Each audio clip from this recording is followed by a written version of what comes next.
Hello, everybody, and welcome back to episode 20 of the Aluminum Screen. I am Emmett, as always, joined by the wonderful Brandon. Brandon. This time. I know. Whoa, the that's whole what time 20 you were gearing up to send it to me. I was like, all right, don't say That's what 20 episodes does, folks. It's true. We have huge steps made.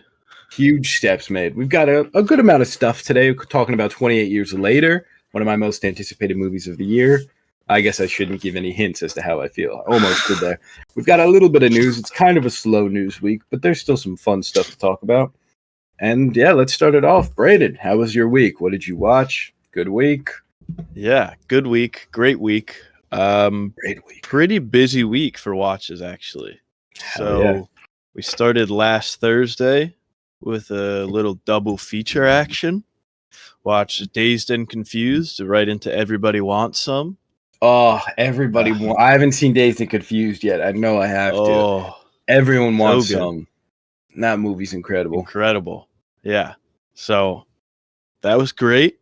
And then 2 days later, watched the original 28 Days Later because I had never seen it. Oh, we could talk that about movie that. Is pretty good, man. What did you give that a lot? 4. Oh, nice. Out of 5.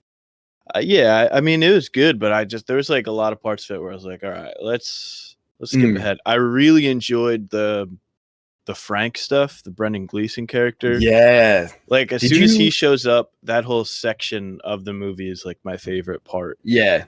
Did you know he was in it? I did, only because I looked on Letterboxd before.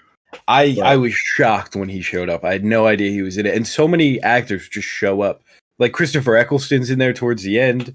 I was just good movie. And he's great, awesome. Brendan Gleeson.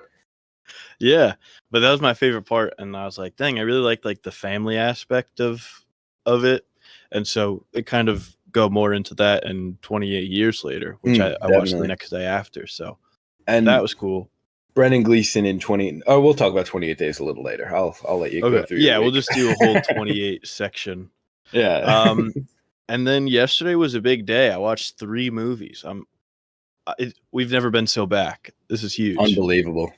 I fell like some 30 days behind, I think, in my watch movie every day. Fair. Like be on pace for that. So I've got some making up to do this summer. So it's time to lock in. So started off with Ocean's 12. Not as good as Ocean's 11, but still a lot of fun, and I enjoyed it a lot. Then I watched Brokeback Mountain because it's in theaters for its 20th anniversary. Yeah, respect. I should do that. It's pretty good. I'm gonna go off on a little bit of a tangent here with Brokeback Mountain. So just bear with me for a second. I thought it was really good. Looks great. Heath Ledger is awesome, man. Sucks that he died so young because like he did so much cool stuff when in the little amount of time that he was like working. And it's time for everyone's favorite segment of complaining about other people at the movie theater. That's where I wasn't sure if that's where we were going or not. Let's go. Yeah, a recurring segment at this point. Yeah, it's every week. I think there's been probably 22 editions of it in the 20 episodes so far. So so this is already not a good start. I'm getting there late, which I hate. I got there walking in as the opening logos are playing. So it was perfect timing. Didn't miss anything. Yeah.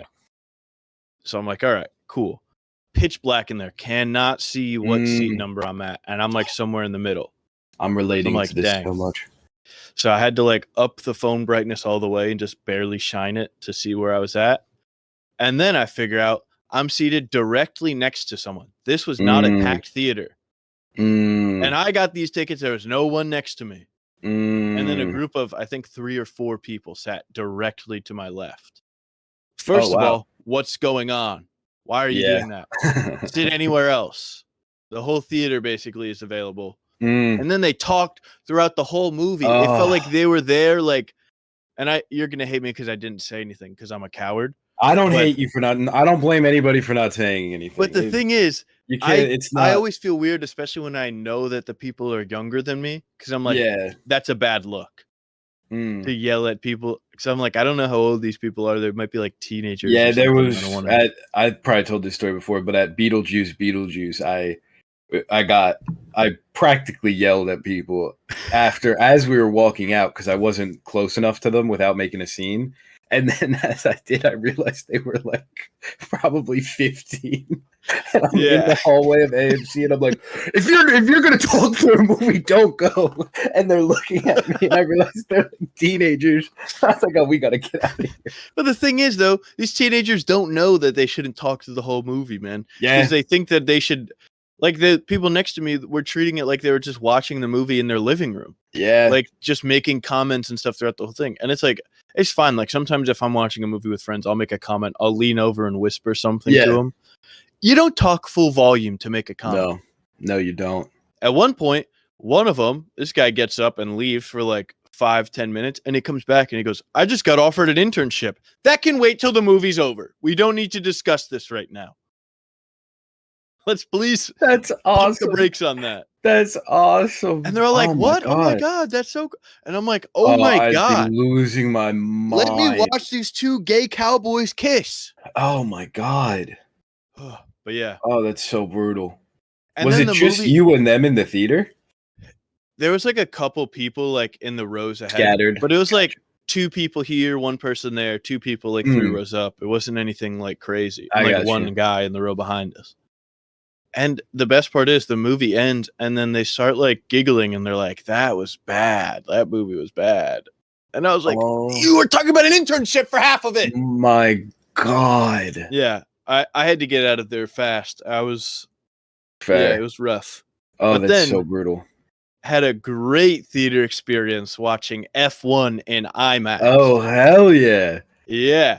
So they did like a early fan first screening, which usually AMC doesn't let you use your A-list on, but for some reason you were able to do it for this one. It was really the A-list thing's really weird because now it seems like they're cool with it as long as it's not that Thursday. But the ones that are on that Thursday, they exclude, which I feel like it would be the other way around if they want to. I think the difference is because like the F1 thing, it was just an early screening.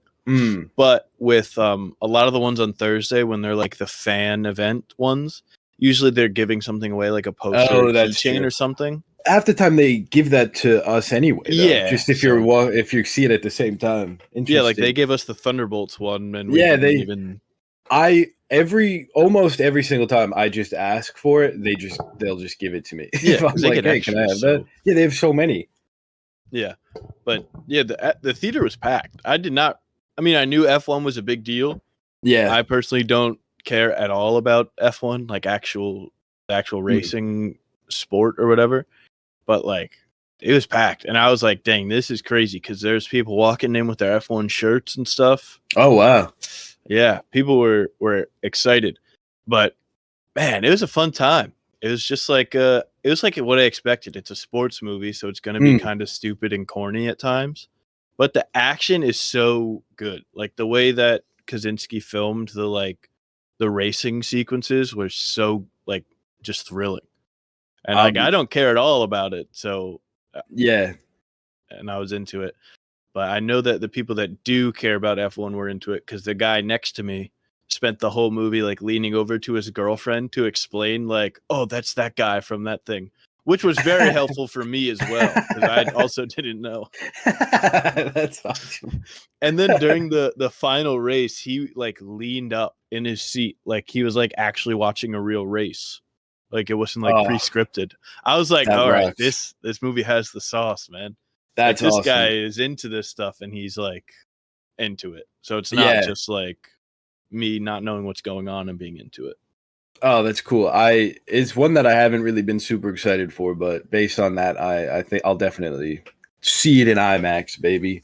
Yeah. I'm interested in the box office of it because it's one of those ones that could really be like a major flop or like the biggest hit of the summer. It really I think it's gonna be a flop just because I don't know how long it'll be in theaters because it's an Apple movie. Oh, yeah. So I think they might only put it out there for like 1 or 2 weeks and then pull it so they can put it on Apple TV. I think it's supposed to have a full run. Okay. They should do that because I mean F1's pretty massive apparently, so yeah. I mean, but the other thing is the budget of the movie was kind of crazy. Oh, unreal. But it's an Apple, like you said, Apple, so I don't even know if they care about making their money back. But also, Budget I to be feel like, around 300 million. yeah, that's crazy. But it makes sense because they go to like 7 or 8 different like Mhm. race courses like Oh through yeah. the movie because it takes place like during the last, I guess, 9 races of the season. And so like they're going to all these places and they actually filmed at like real F1 events. Oh, that's Like cool. before the race started, Brad Pitt and Damson Idris would be like on the like course, I guess, like filming the stuff, which is pretty cool. But That's cool. yeah, it was a fun time. Nice. But I'm I feel excited like to they see should it. have made their money back on, advertisements alone because with F1 they've got like so many sponsorships like all over their Mm, like jackets and cars and all over the course and stuff. So I feel like if they just got a little bit of money from that, yeah, like that's they're true. set. That's Like they true. don't even need ticket sales to make money back, probably. That and the fact that Apple could, do a Oh, million of these without ever feeling any sort yeah. of Well, strain. it was very obvious because initially I forgot that it was an Apple movie, but then I remembered immediately because everybody's using Apple products Oh, of nonstop. course. Like Of Brad Pitt's character has course. the AirPod Maxes on. And I think they were trying to show that they're like semi-waterproof because he kept wearing them in an ice bath and like dipping to where it was hitting the water. I was like, I don't know if they are, but if they are, I guess this is a good commercial. But yeah, it Kind of was. cool. But the thing it was like 2 hours and 40 something minutes. That's so Damn. long. That is a long time. I had to make the conscious decision to not sip any of my Coke Zero because I could not risk Oh, a yeah. bathroom run. But That's fair. I also the last week have been watching a lot of Love Island, which I know Yep. you have as well. We So before let's get your recording, week in here. we spent like 20 minutes just chatting about Love Island. It's just incredible. Yeah, my week's been pretty good. Not a lot of watches, unfortunately. I've got 3 watches, including 28 Years Later. So pretty Dang. slow. But as you said, Love Island is taking up a lot of time, man. It is a commitment. It is 5 days a week. It is never ending, and it's just the most fun I've ever had in my life. It is the best worst show of all time. It's just perfect. It really is. They've got the formula down. It's just incredible. Oh, I won't go on about Love Island too much. Um, Earlier this week, I watched Spaceballs. I think last week I talked about how I started it, so this barely even counts as a Yeah. watch because I stopped halfway through. But I mean, this movie, it just rocks, man. I'm gonna go through a bit of a Mel Brooks kick, and I'm excited to do a lot of that stuff because I think he's got such a funny style, man. And like Blazing Saddles, Young Frankenstein, I've never seen, and I'm really excited to get to that at some point. And obviously, Spaceballs 2 taking over the world. The hype is outrageous, and Yeah. I'm part of it, man. I can't wait to see what they do. And then Heck yeah. Do you I did think that they're 20. actually going to call it Spaceballs 2: The Quest for More Money? That's what I hope they do. I think that would be perfect. Yeah. Sets the tone perfectly. I don't know how, like, the tone of this movie is like a work of art in and of itself. The way they're able to make it so ridiculous, but it's still like a movie, like there's still a plot, is just, I don't know, man. It's a And movie then that like a it movie. feels like a movie. I say that a lot on here. 28 years later, I watched similar theater experience to you on your Brokeback Mountain. No, not Oh the no. theater itself was good. Luckily, it was just I got Okay. in. I got in early for me. I got in. It started at 3. I got in 3:10. Normally, a movie doesn't start till 3:23. I get in, and the opening is already over. What are we doing? Mhm. They can't change it like that. They can't just randomly for early screenings. A lot they don't do trailers, so I know that, or they'll start early. You can't do that, AMC. You can't just decide one day randomly to do one without. I like Ridiculous. that. No, of course you I do. like that. That rewards the people like me that show up on time No, it doesn't. and It doesn't. respect the No, cinema. it doesn't. It doesn't reward people like you. It punishes people like me. You get the same thing because No, you're no, there no, no no, matter no. what. Exactly. I'm rewarded because I showed up on time. I get to watch the whole movie. Yeah, you'll get to see the whole movie either way. Exactly. But Oh, I get to see it early. So yeah, walked in, pitch black theater. The opening was over, which was the part I was most excited to see. Luckily, I found it online, so it's the same experience pretty much watching on my phone as the theater. So that was great. Pitch black. Barely got to my seat. Brutal showing. But yeah, actual theater, great experience. No one was annoying, which you love to see. Some fun reactions to stuff. And I will talk about that movie later on. Great movie. Yeah. And then, I shouldn't have said that. Spoilers. And then a few days ago, watched Jaws for, God, I don't even know how many times I've seen Jaws, but it's been a while. It's been at least a couple of years. It's just like one of the best movies ever, man. It really is. It's the whole time I'm watching it, I'm just amazed. I really am. Steven Spielberg, probably my favorite director. So, obviously. Pretty good. He's pretty good. I don't know if you've heard about him. You can't really see. Was it Steven? Was it Spielberg? You can't really see from here, but that shelf over there is my ET shrine. So I have my, I have an ET doll. I have a bunch of Funko Pops. I have a mini ET from Universal, and I have the ET is holding the copy of ET. I have a 4K of ET. So yeah, that's ET's one of my favorite movies of all time, and Steven Spielberg's just the guy, and Jaws is just, it really is just incredible, man. What they did with the Bruce, I can't say the shark, is just amazing. All the behind the scenes stuff there, like they broke a woman's ribs or something. It's just wild. And it's all the filming on water and the underwater scenes. I don't know. It's incredible, quite frankly. Hot take, guys. Jaws is pretty good. Yeah. Good movie. But I haven't heard that before. Oh, the best part of the movie, I think, one of the best parts of the movie is just Robert Shaw, who plays Quint, that long monologue he has about like World War II, delivering the bomb, and then the shark-infested waters. It is just riveting. Man, I could watch that scene alone 100 times a day. All right, that's probably pushing it, but really good. Just really good. And Richard Dreyfuss looks a lot like Dax Flame in this movie, which I thought was funny. Huge. I kept seeing Dax Flame in him. They should remake Jaws with Dax Flame. Oh, they really should. They really should. For Dax Flame in every role. Oh, that's the dream. That's the dream. And yeah, that was about it for my watches. I've been watching Fire Force as well as it comes out. New anime. Just finished up. I'm not fully caught up. Finished up for, I think, the year or the season.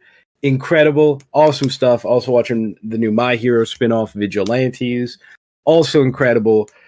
Still doing One Piece, but I'm waiting for all these episodes to build up at once because it's the most depressing like arc I've ever seen in anything ever, and just reading it made me cry like a lot, and if I think about it too long I will cry. And I normally watch like anime at the gym, and I can't watch this one at the gym because I'll just be a wreck. So I've just been letting it stockpile, and I'm gonna go through the arc when it's over, so I lessen the emotional impact. It's all at once instead of being destroyed every week. And yeah, outside of watches, playing a lot of Mario Kart still, playing a lot of Zelda. I officiated a wedding yesterday, so that was pretty cool. Yeah.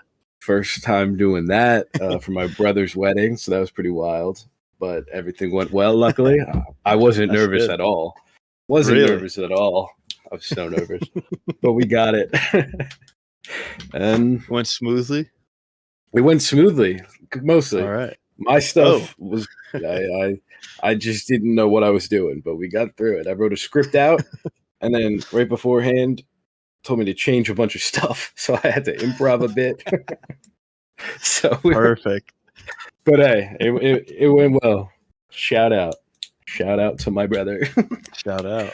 And yeah, that's about it for me for the week. Started planning a trip to Japan this November, which I'm very excited about. Oh, I meant to ask you about that because I saw you tweeted it out. I'm really, really, really excited, man. We were going to do August, but apparently it's like the hottest place in the world in August. Like the humidity is like 90% every day. So pushing it back a little.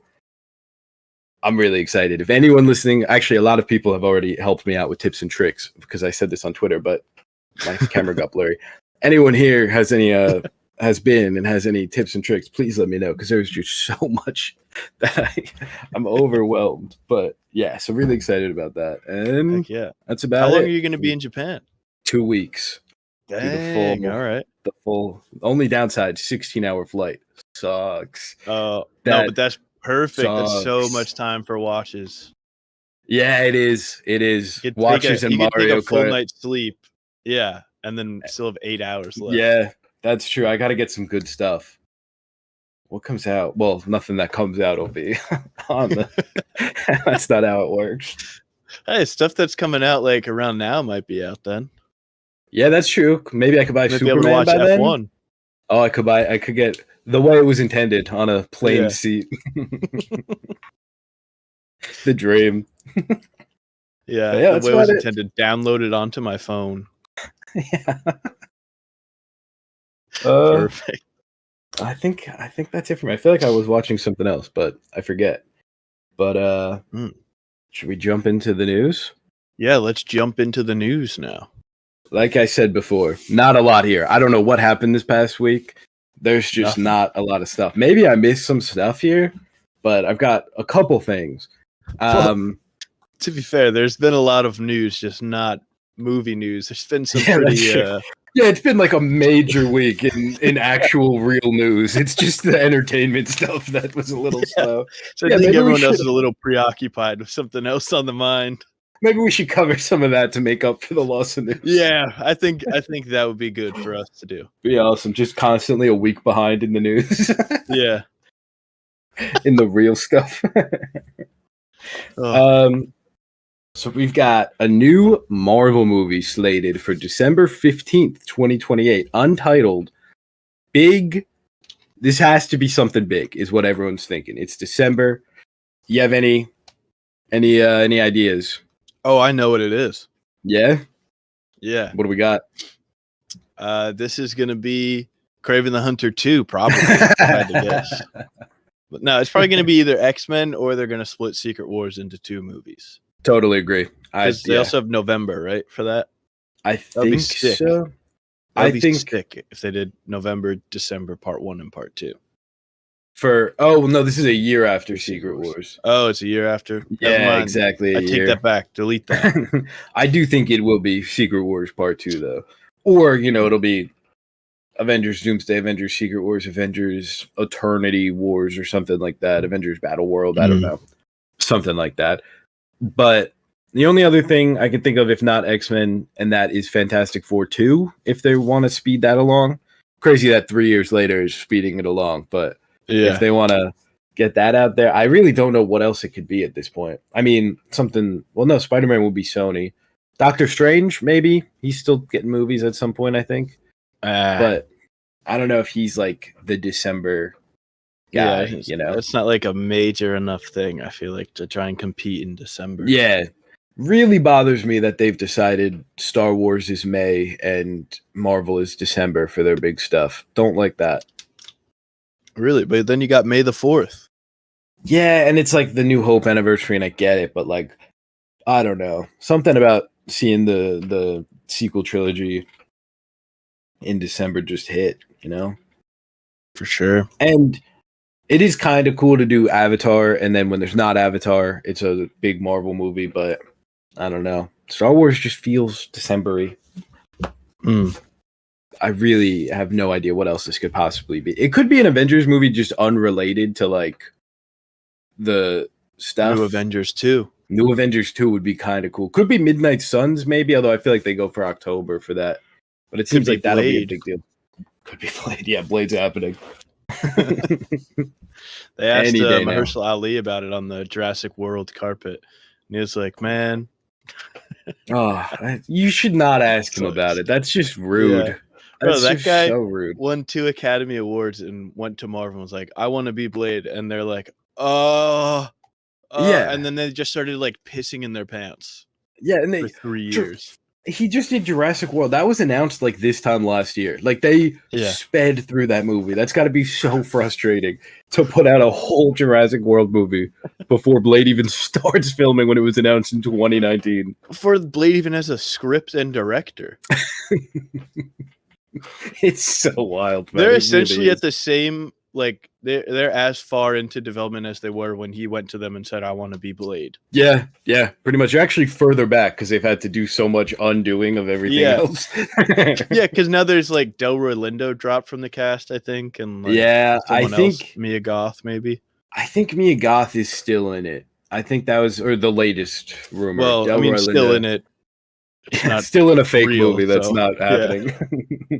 They even have the guy who wrote the original Blade trilogy. I think it's David Goyer. He's just every week on Twitter, he's just begging Marvel to let him do it. He's like, guys, we got to do this. Just let me do it. I've done it before. It shouldn't be this hard, man. It really shouldn't. This is pretty exciting. The directors that are pitching for the new James Bond movie, I think you like some of these names. We got Edward Berger, Denis Villeneuve, Edgar Wright, Jonathan Nolan, and Paul King. Paul King's kind of a weird name to be on there. It's kind of silly, but I feel like I could see that in a weird way. I could see it. It's just like you have all of these like I like all of those names. Like Edward Berger would be fun. He did Conclave, right? Yeah, I think so. That's the last thing he did. Yeah, so I'll double check, but I'm pretty. I mean, he can do like. I feel like I could see him doing the tension that a spy movie would require. Yeah. Oh, he did All Quiet on the Western Front too. Duh. Yeah.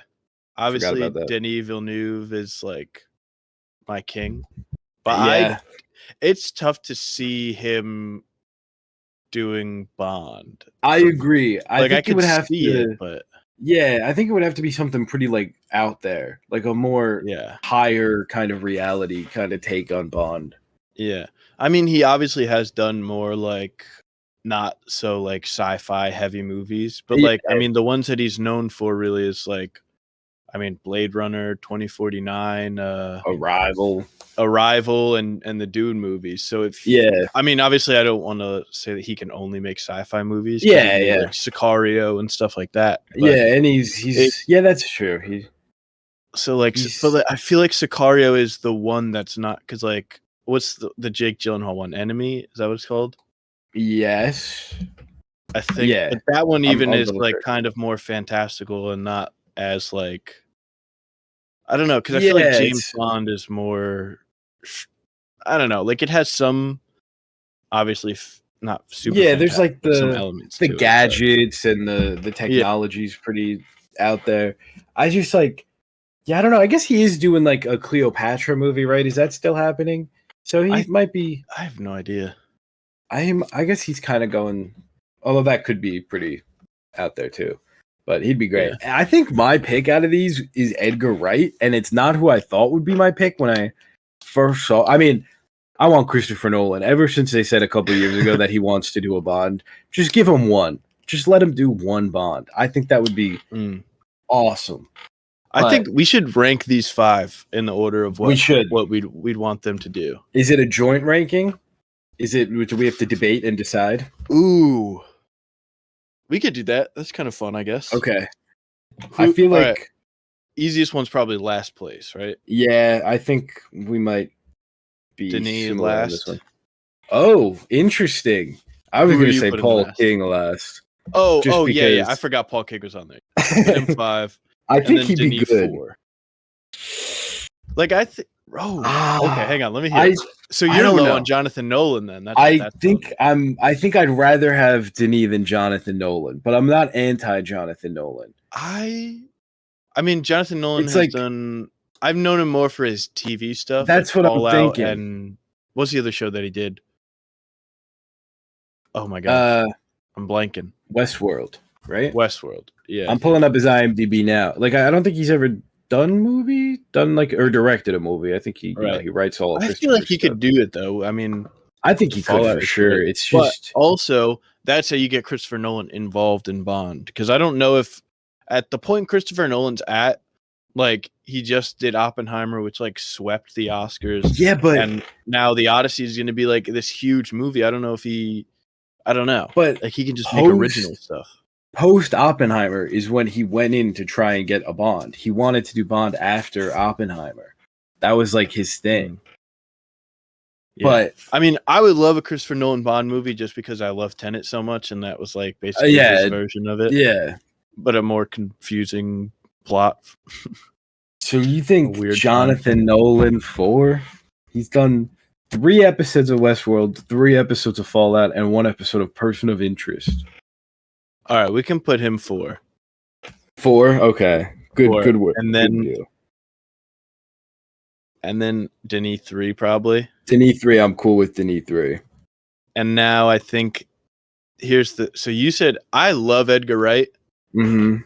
I don't know I don't know if I can see his style in like a Bond movie. I feel like Edward Berger makes more sense on paper.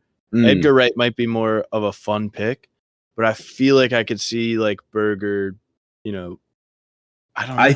I do think that Berger's the most the most Bond-esque director between him and Edgar Wright. But I think Edgar Wright having such like a unique style would make the 20th Bond movie. Like I feel like that's something that would really differentiate it, especially post. Yeah. All right, let's put Edgar Wright 1 then. That's fun. Yeah, We'll go with the fun pick. So we've got Edgar Wright, number 1, Edward Berger, number 2, Denis Villeneuve, number 3, Jonathan Nolan, number 4, Paul King, number 5. What else has Paul King done that I'm not thinking of? Or has he not done anything like Bond? Like all I'm thinking is Wonka and Paddington. Yeah, he's just Wonka Yeah, he would be kind of fun just in like a Should we swap him here? and Jono? I do think that Jonathan Nolan would be fun though. I think Jonathan. I didn't mean to hate on Jonathan Nolan too much. Yeah. I just think, him and Paul King are kind of in the same tier for me. Yeah, fair enough. All right. It is kind of cool though that Jonathan Nolan is like such a Bond guy that he wants to give it a go without having a ton of movie experience. That's fun. Yeah. Movie directing experience. He's obviously got movie experience. Russell Crowe is joining Henry Cavill in the Highlander reboot, the Chad Stahelski. Kind of fun. Do you care about Highlander even a little bit? Not at all. I would be lying if I said I cared that much. I've never seen anything or read anything, but it seems like a cool enough concept. And I'm the last Henry Cavill fan, I think. So and it's fun that him and Russell Crowe are back together. I like Russell Crowe. Fair. Chad Stahelski action movie could be fun. So yeah, there's so much cool stuff you could do with like an immortal guy just going through time with like a funny little sword. That's such like a silly. Could be fun. Oh, okay. We'll save that for last. Actually, second to last, Clayface seems to be rated R. A commentary on AI and deepfakes. Yeah.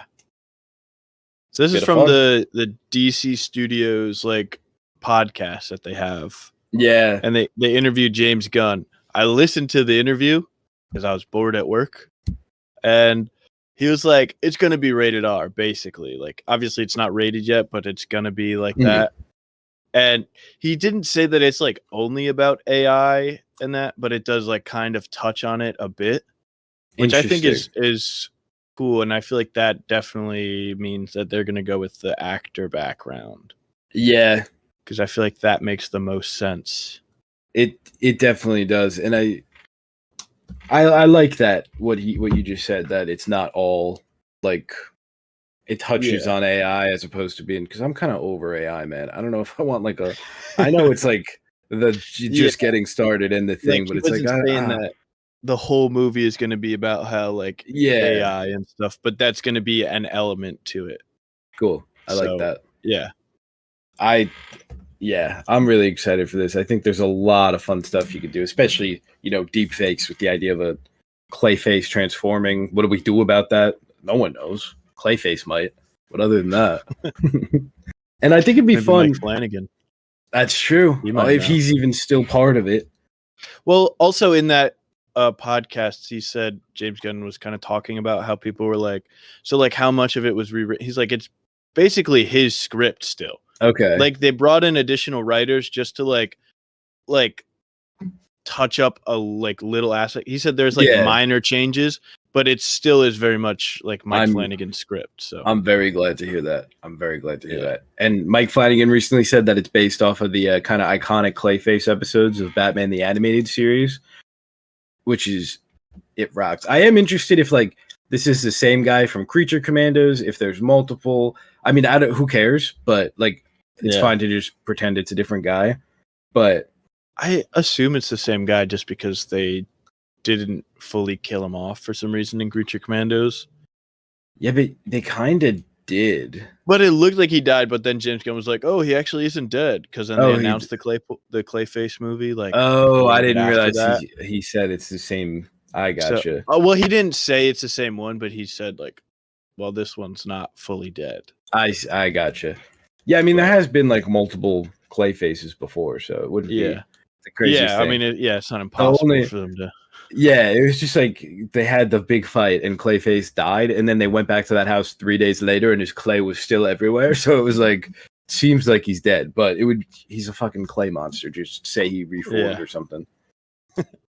I will say, it would be so awesome if DC made this movie and it was like kind of a hit, because it's going to be made for a lot less money too, they were saying. So that's a good thing.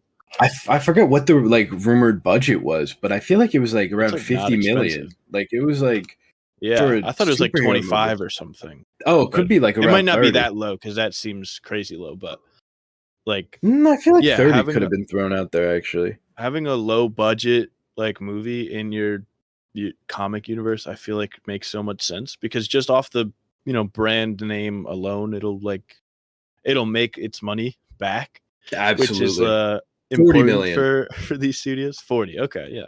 So I mean, compared to any other DC Marvel movie, it's like I mean, to me, I feel like I compare these the most to like the Sonyverse movies, like Kraven and stuff like that, because it makes sense because it's like a spin-off focusing on a villain without having the hero involved. Definitely. I mean, we obviously don't know if Batman will be involved in the Clayface movie. I kind of figure not, but James Gunn said the other day. James Gunn said the other day that Batman the Brave and the Bold is still planned to be like the first live action appearance of DC's Batman, but depending on how stuff moves between now and Clayface, like actually filming and post production and everything, I could see like a Creature Commandos-esque moment. Maybe just at like the end where like Batman pops up. Maybe you don't even see the actor's face, but that feels kind of lame. Yeah. Kraven the Hunter, $110 million budget, by the way. Yeah, like that's the thing. Like they made these spin-off movies with astronomical budgets, then they had no chance of making their money back. Yeah, I think Morbius might have actually had a low budget that almost made money, but not. Oh, okay. Its budget was $75 million. Box office $167 million. So, but you also have to like basically double the marketing for Morbius. Yeah, but that would still be a profit. They also it cost them a lot of money to put it back in theaters. No. Oh no! Here's an article. Privately, Sony insiders acknowledge that Kraven, Madam Web, and Morbius are creative and critical duds, even though they also insist that Morbius, which made $164 million globally, did turn some sort of profit. Yeah, I'm sure with like streaming and everything like that, it ended up making money, but yeah. They thought they had a layup with a $75 million easy Spider-Man movie. So wild. Oh yeah, also on James Gunn talked about a little bit about the DCU Batman a bit, which since we're talking about him, he said that he wants it to be, he doesn't want like a fun, campy Batman. Yeah. Which a lot of people were kind of like worried about James Gunn making him like overtly campy. And I've been very vocal about wanting, the more fantastical kind of Batman. And I think a lot of people are confusing the idea of like a campy Batman and a fantastical Batman. Just because he said it's not like a silly, campy Batman doesn't mean we're not getting like the more silly stuff. I think it's just it's the difference between Adam West's Batman and like the Arkham games Batman. Like they do a lot of the same stuff. It's just one is a very silly tone, one's like overly serious. So there's I still have hope. And he's talked about he said now the issue is, since he doesn't want like a campy, silly Batman, the issue now is to make a Batman that's his own and isn't too similar to the Robert Pattinson, Matt Reeves Batman. Yeah. Which is a bit of a challenge, but he kept bringing up the fact that, you know, Robert Pattinson's Batman is in like this like grounded world where there's not really magic or anything like that, like magic or monsters or something like that. So I think that this DCU Batman is going to be more fantastical, even if it is like, you know, I mean, unless they want to bring Robert over, which I would be all for. I really think they're considering I don't think it'll work, but I don't think it'll work either, just because of the Robin stuff, unless you do like it's in the future or something. But you definitely have to soft reboot elements, and it would just be a lot. But also, it's a lot to have two Batmen at the same time in different things. But is it? I don't know. Sometimes I think we don't give the general audience enough credit. Other times they prove that they don't deserve much credit. So yeah, but I just think that the huge contrast between how dark the Reeves-verse Batman is and how like bright the Superman is and the Metropolis is, like that would be such a fun contrast, like to see those two interact. Absolutely. And that's another thing hard with balancing this Batman. Like, you don't want him to be super gritty, but you don't want him to be the same as David Cornsweet's Superman, who's like the hopeful, funny, uplifting, kind of charming. I mean, Batman can be charming, but yeah. And James Gunn recently was like, he hinted at the Robert Pattinson thing again, and what is he getting at? I don't know, man. It's interesting. Well, also apparently Monday, I guess, because this is going to go up probably Wednesday, maybe.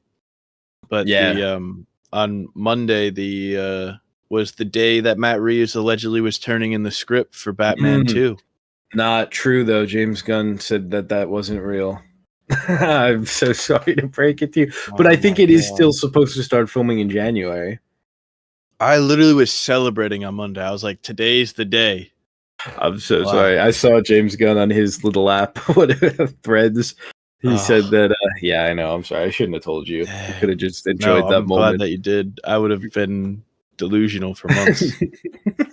I think James Gunn's definitely writing that world's finest movie, though. So that's exciting. Whoever it is. They're following the DCEU's blueprint for success. Almost exactly. Get Wonder Woman in there for a bit. It's perfect. This is what I'm most excited to talk about. We haven't talked about it. I'm actually fascinated to hear your thoughts. We've talked a lot about Spider-Man Brand New Day, who may not be in it. Yeah. Official John Bernthal will be in it as the Punisher. Also, you know, Zendaya will be back as MJ. Jacob Batalon will be back as Ned, but that's not really what we want to touch on too much. Well, we could touch on it, but the big thing here, the Punisher's joining Spider-Man Brand New Day. Me personally, kind of over the moon about this. I know. I want to hear your thoughts. No, man, this sucks. Oh my God! What? How does this one suck? Wait. Wait. This sucks because the Hulk. If the Hulk is also in it, and it's Spider-Man and Punisher team up to fight the Hulk, fuck that. I don't get that. Want that. Yeah. I'd be totally fine if it was like Spider-Man and he's struggling, but since now he's like doesn't have the Avengers hookup, he's working with like more of like the street level, you know, guys from New York, and they would make sense for him to team up with Punisher here and there. I don't want Punisher to be like the new Iron Man where he's mentoring him. I don't think reason. No, and but sorry, you go. No. I forget what I was gonna say. Please go, so I can remember. Like I feel like it. I don't know. Like it's just him teaming up with Punisher when he's at this like super low point in his life is like could be really cool to explore thematically, like how they're similar, you know, and how they're kind of getting over their grief in different ways will be like kind of fun to explore. But the fact that it's not going to be that, and it's going to be them teaming up to fight Mark Ruffalo, Professor Hulk or whatever, that is the thing that's turning me off, because I would have loved it if it was like just Punisher, you know, sans Hulk. I'd be all about it. But I don't know. I It's got I me don't. nervous.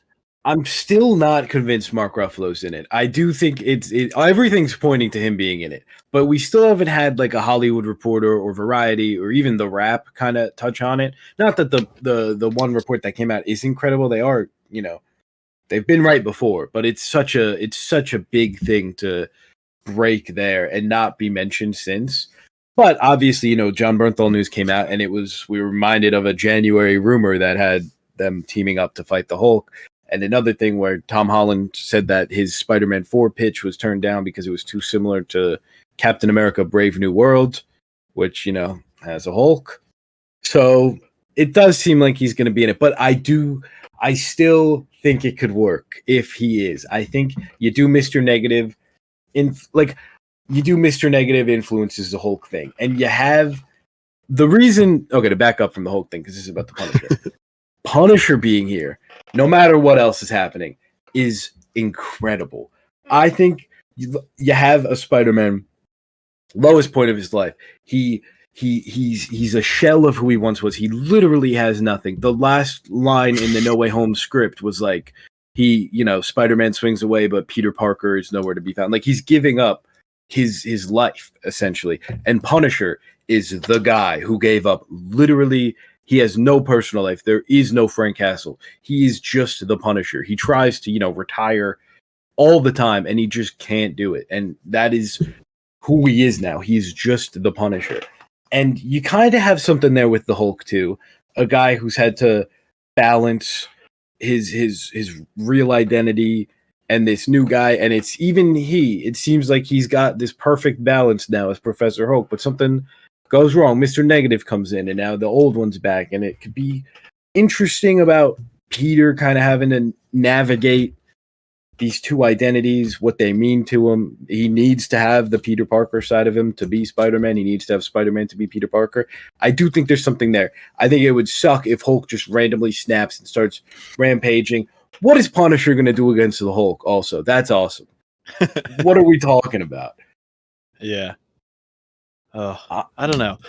I think also, I mean, it's not like as major as the Punisher, but MJ and Ned being confirmed to be back in this is a little worrying to me that they're just going to undo the mind wipe thing right away. Yeah. I definitely, I could be getting too hopeful like I always do. I definitely don't think they're going to undo the mind thing. I don't think they'll undo it. I think maybe Peter reintroduces himself or something, but I think that is even a little far. I think most they're going to do is like Peter saves them at some point, or he sees them. He's like, it's like winter break and they're back from school, and he like kind of stalks them like a bit of a freak. And maybe there's a bit where like they see each other out and they kind of look at them, something like that to hint that maybe it could be undone. But I don't think they're going to undo it. I really don't. That would be best case scenario, I think. Yeah, but or you do. Go ahead. Best case scenario, I think, is you're kind of doing like a soft reboot of a lot of the Spider-Man stuff, just because it's this new take and whatever. Do MJ? She's got red hair. She's back. She's like outgoing. She's like maybe Peter sees her on a billboard or something, or she's like taking. I don't like the journalist MJ route. I think it's kind of boring, but do that even. They both, maybe she works make her an actress Bugle or something. I agree. I'm tired of the Lois Lane. Yeah, I'm tired of the wannabe Lois Lane MJ. But especially after Superman's coming out, you can't do Lois Lane 2.0. Yeah, it's true. I think Daredevil will be here. I think he's got to be here, even if it's just for a second, which you probably hate. Like, it's fine, but I don't know. I just hate that it's turning into like a Spider-Man and the Defenders from Netflix team up to fight Mark Ruffalo. I don't think Mark Ruffalo will be like the main villain. I think it'll be Mr. Negative, and he uses the Hulk as like a weapon. Yeah. All right. I guess that which I think can be fun, I guess. And I like that like Peter's in this world now, and he's like he's like a grown man. He's not gonna be like Mr. Castle, like talking to Punisher. Like they're gonna fight, he's gonna fucking hate Punisher. He's like, this guy is against everything he believes in. He's like the antithesis of Spider-Man. And that is so fun.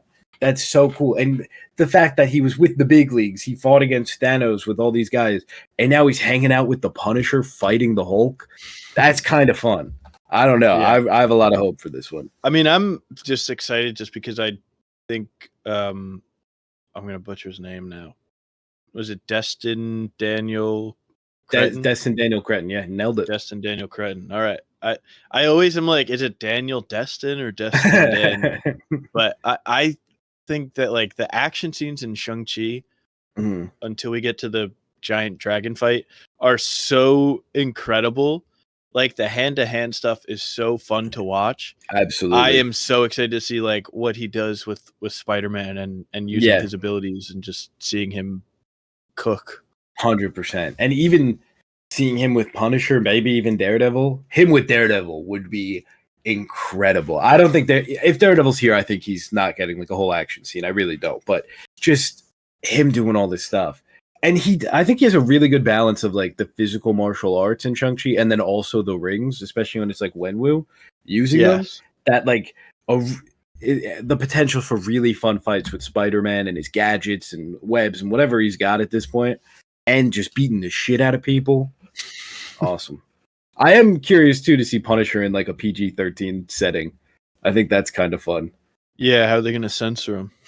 Yeah, I know. It's going to be like he's just like a softie all of a sudden. There's going to be like a taxi that drives by honking every time he curses. Yeah, something like that. That'd be kind of fun. Yeah, and it's funny. I'm still excited for it, obviously, because it's nice. Spider-Man. You can't not. It's not multiverse. It's almost definitely not multiverse. You got to be happy about that. I'm kind of winning. Right? That is true. I hadn't thought about it that way. This is actually great. Yeah, this is, unless it's Punisher I'm on from board. A different universe. Oh, all right. Well, you've ruined it now. No, that's exciting. Yeah, hell yeah. It's going to be good, I think. Yeah, I'm in. You sold me. It's the best Spider-Man movie, best MCU Spider-Man movie so far, I think. It's true. It's going to dethrone Far From Home. Jesus Christ. I can't do this. I can't do this. Anyway. Hey, man, you're a hater. I kind of I got to see a young version of Mysterio in Brokeback Mountain yesterday. So that is fun. I saw someone talk about how Mysterio should have been on the Thunderbolts. He would have been kind of fun. That would have been fun. But Jake Gyllenhaal's like, I just did it once to get a check. But yeah, and then they'd have to work with Sony, and it'd be a whole thing. Yeah, but that would have been kind of fun. Would have been cool. Does he even have the technology anymore? I don't even know how he'd work. He's just a guy. Well, he's dead. I'm pretty sure. Well, that'd be tough to. I won't be convinced he's dead until the MCU ends and he's not back. Like whatever the last MCU movie is. Yeah, that's that's true. Actually, the MCU ended after Endgame, so he never even existed. Oh. Well, actually, I don't know where I'm going with that. Something multiverse. Up to 28 days, weeks, years later. Yeah. How do you want to do this? You want to approach 28 days and build up? You want to just do it all? We can do days to weeks, skip the months, go right to years. So I haven't seen weeks, so you're going to have to take the I don't have reins much that, to say. Yeah, but 28 days later, really good movie. I love the way that it's shot with the digital camera from that era is so fun. It makes it feel like such like of a time, and it feels like it's being captured by people going through it, even though it's obviously not. It just is. It immerses you. I feel like. Yeah, it really does have almost a documentary quality to it, and that camera was what allowed them to get like the scenes in London where it's just Cillian Murphy. They just were able to like pick it up and go real quick and then run away to another scene, which is just, it's really fun. Yeah, it's really good. And I like didn't know what really to expect. I mean, I knew it was a zombie movie. And you can't call them zombies, but they're zombies. Yeah. But these are like the least zombies, which I think is fast, fun. Especially 28 days later. Yeah, and they're alive. They're like people that are just really angry, which was just like a fun kind of turn. and they're like intelligent as well, kind of. Like there's a scene where they are like getting in the car in the tunnel, which great sequence. And then once they get in and start driving away, the zombies like don't just chase the car endlessly. They all just kind of stop. They're like, "Oh, damn! Well, we can't get them." Yeah, yeah. They're really kind of cool, and they were kind of what started the fast zombie craze. I think like after this, we saw it a lot more frequently, and in a lot of ways, this is what started. And I think 28 years later, not to get ahead of ourselves, does some cool stuff with them to tackle the idea of what these very simple, just angry people would be like after 28 years, and how the virus mutates along the way. Yeah. Would you give 28 Days, you said 4 stars, right? Yeah, 4. It's fair. I really love this movie, man. I saw it for the first time only a couple weeks ago. I meant to watch it again and I didn't. And I just think it's like one of the best horror movies. I really do. Cillian Murphy's great. Everyone's really great in it. I love the opening sequence of Cillian Murphy waking up and wandering this world, and you don't really know why. You don't know. Well, he wakes up dong out. He lot of party. We see a lot of Cillian's Murphy in this one. That's my favorite bit, is to do that for every actor. Yeah, and he's just wandering the streets, and it's just like, we know it's zombie related, but he doesn't. And the idea of just waking up and you're just, no one's there. It's just empty. Such a horrifying concept. And then he goes into that church and they just look at him. Oh my God. It is chilling. Yeah. We talked about Brendan Gleeson a little bit earlier. He's really great in this. I love in apocalypse movies where there's just nice people. Like, and not everyone is like, evil and the worst. And you think they are at first because it's an apocalypse. So it's like, oh, do I really trust these guys? But he's just a good guy. And I think that's really refreshing in zombie stuff. We get that in 28 Years Later a little bit too. So I keep jumping ahead a little bit, but yeah, it's really fun. And he rip Brendan Gleeson, man. Yeah, I love that sequence though of him, getting the blood in his eye.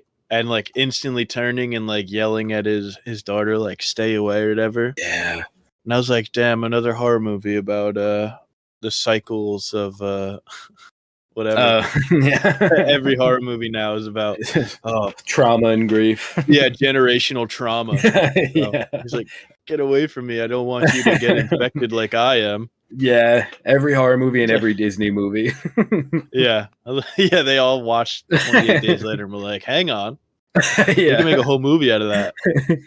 I do think it's not really a problem because I think it's a unique concept, but I do think this is like not a real problem. But I do think that in the 28 world, we'll go with that. That it's too easy to get infected to the point where anytime anyone is near one of these guys, they should be infected. It's just any sort of drop of blood gets anywhere and they're infected. Gets like, they just got to get in an orifice though. Exactly. It's got to get into an orifice. And anytime they're like whacking a zombie with a stick, like, come on, it's getting somewhere. And they never wear masks, even in 28 years. Yeah, who's not wearing goggles, masks, exactly, and, like headphones? Exactly. Get a hazmat suit if you could find one. It's like, it's ridiculous. And the big kind of thing in 28 Years Later is the now almost standard. I mean, not now. It's always been that way. The zombies, not the real problem. The vampire, the supernatural thing isn't the real problem. It's humanity, and that's where maybe the humans were the zombies all along. Exactly. And it goes there with Christopher Eccleston and his group of are they Navy, Marines, just soldiers, just I don't know, just weird ass guys. Awesome that this is less than a month and they're already this way. Like they didn't waste any time. It really just hit me like, God damn, it's been 28 days and they're already this insane. And because these guys were already like ready to go. They just needed like the societal pressures to not be weirdo freaks to go away. And it is kind of like, you kind of like have the idea that like maybe this is going to get sinister, and then as it goes on, it kind of hints at it. But even just originally, it's like, damn, there's like a little girl and a woman and all of these freak ass soldiers and Cillian Murphy. Like this is kind of terrifying, even before anything starts getting super explicit in what's going to happen. And then obviously you have Christopher Eccleston talking to Cillian Murphy, and he's like, "Look, here's our plan," and it's just chilling. You think they're safe, and it's just more dangerous. Yeah. And then Cillian gets to do his big action sequence. Yeah, man, he kind of goes off. He goes off. It's crazy. He's just like a guy. And then by the end of this movie, he's John Wick with all controlling the infected. It's awesome. It's so awesome. And then that I want to talk about this. Something I love in this whole universe, love, is that this is just the UK.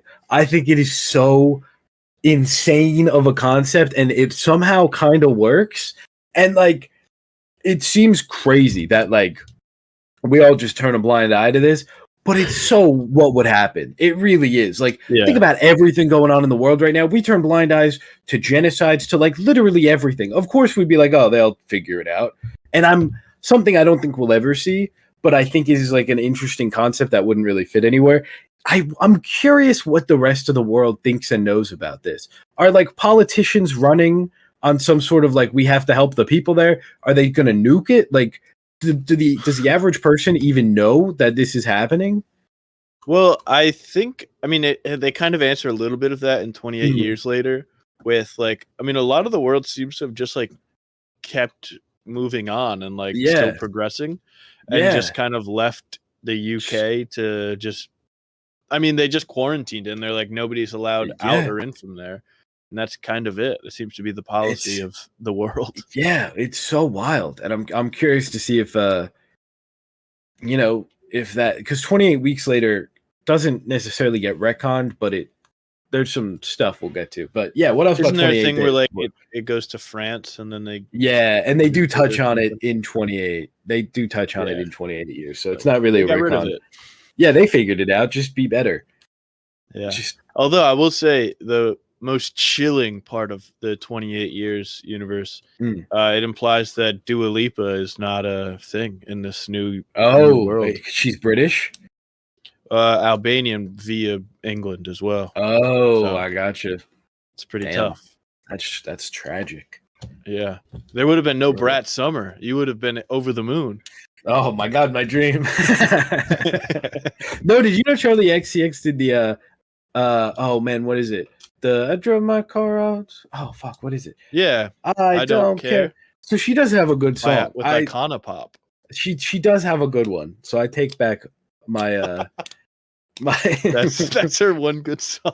That's her one good one. And there's like 15 seconds of Apple that I like, where it's like, I think the Apple's right. But then the rest of it I don't like. TikTok. Yeah. It's just 15 seconds from TikTok video. Okay. Yeah, so anything else about 28 days, or should we hop to weeks? No, I'm ready to hop to let you cook on weeks here. Weeks is bad. Weeks is not very good. And when I see people talking about how 28 years later like ruined this franchise, what are you talking about? Have you seen 28 Weeks Later? It's not the worst thing in the world, but it's just so silly and so dumb, especially after how great 28 Days is. Do you know anything about like this world in 28 weeks?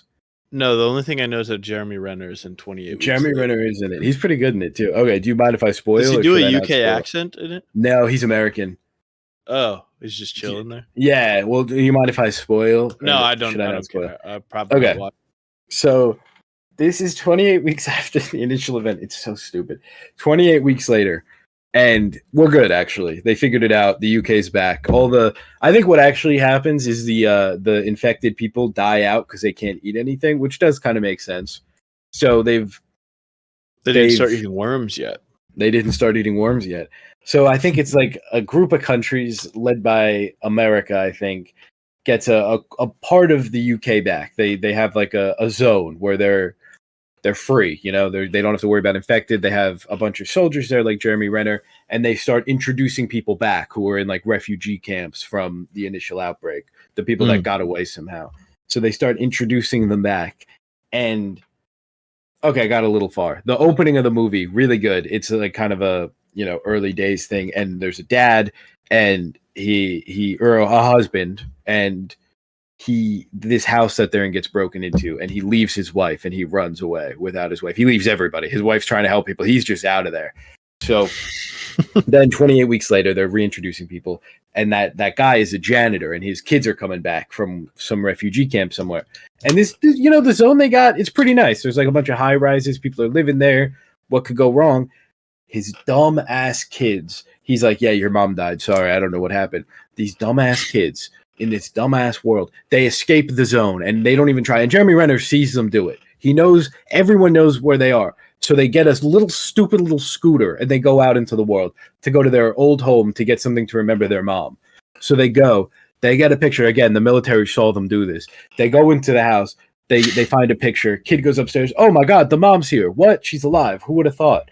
She's fine. She's not even infected. So they get the mom. They walk out the door. Oh, the military, they're all here. They just wanted to do a dramatic entrance and let them go get infected, go see everything.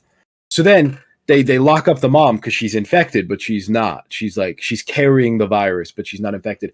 Dumbass janitor husband comes in with his key card that opens every room in this place. Somehow he opens up the secure quarantine zone and he starts making out with his wife. Now he's got the virus. Idiot. So the genius plan here, they're like, oh, there's an outbreak. They have a good amount of, this zone is huge. There's high rises. Everyone has apartments. The military goes, oh, there's an outbreak. We have to put everyone in this one level of this parking garage and lock all the doors. That'll solve it. What are we? Oh, it pisses me off so much.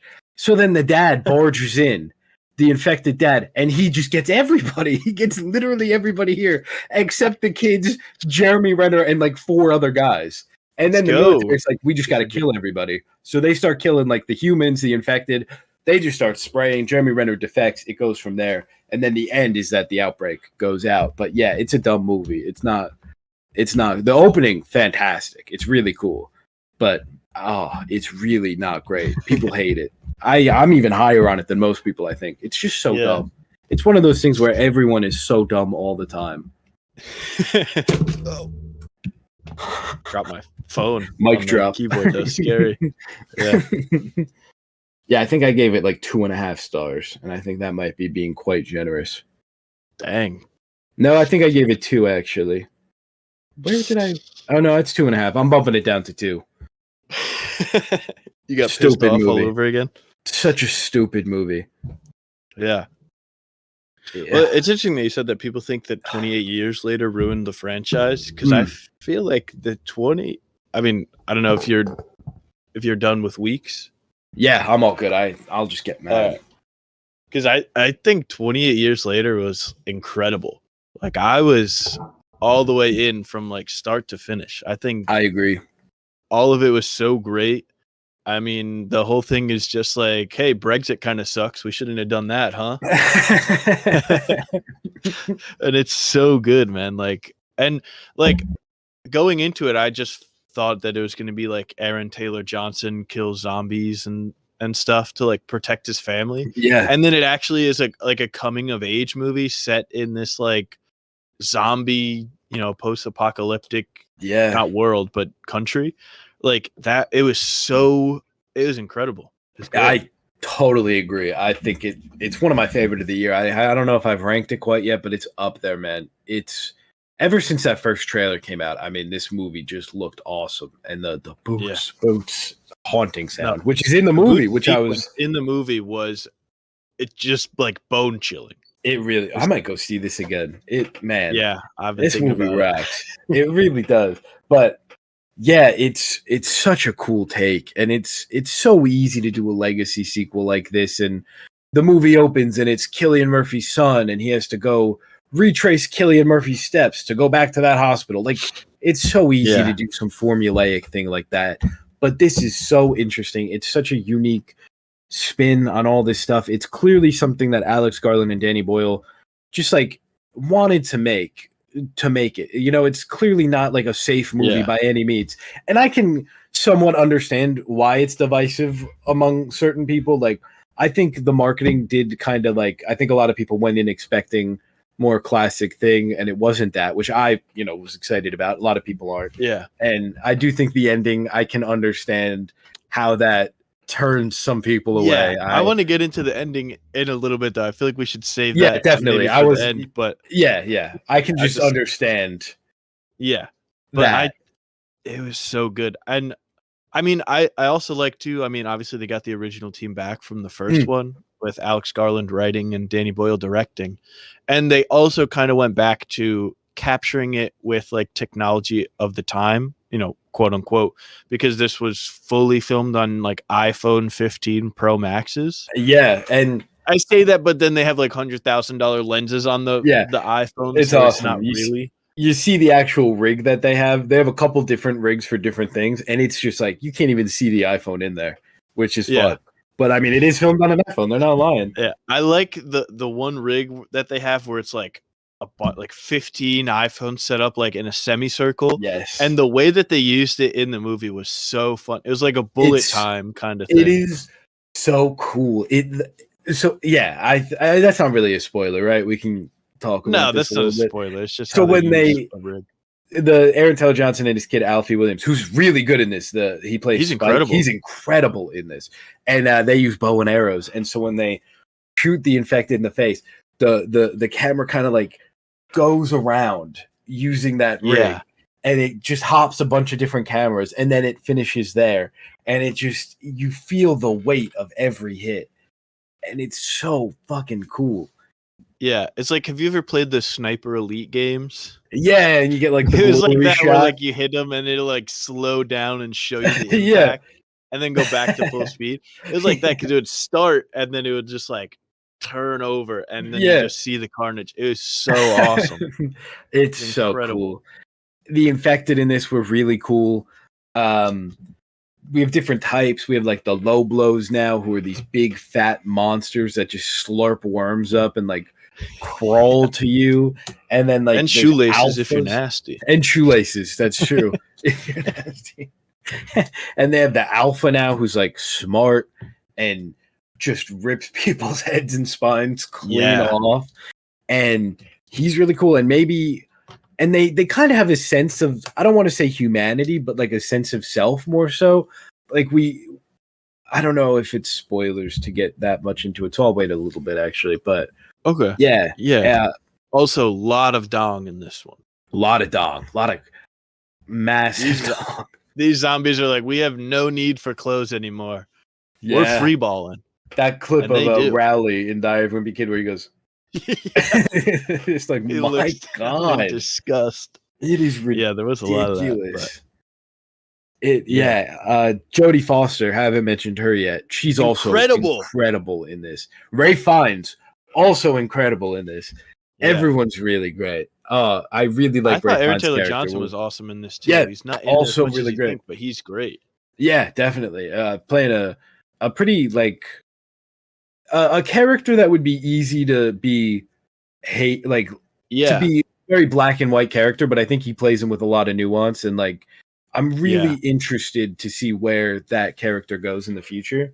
Yeah, because it would be so easy to just have him be like, "Oh, he's the evil dad," and he pressured him into doing all this stuff, and he treated him horribly the whole time and stuff. But like he does know, because there are the moments where he is kind of like trying to cheer him up, like when they're hiding away in that building.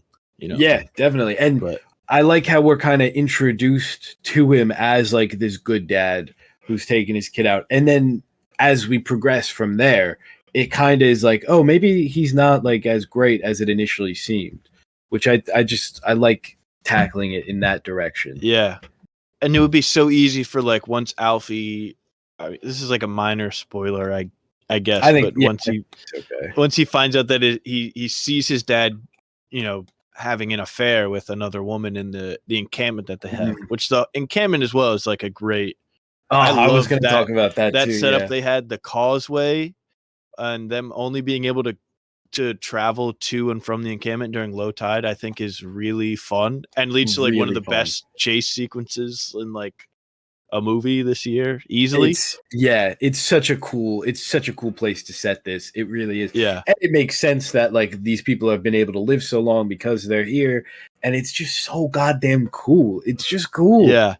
And the way that the encampment kind of is like just like reinforcing the like traditional like gender normative values on people. Yeah. Like that jobs list, and it's like, here's like guys are like hunters and this stuff, and the women are going to be like seamstresses or mothers or whatever.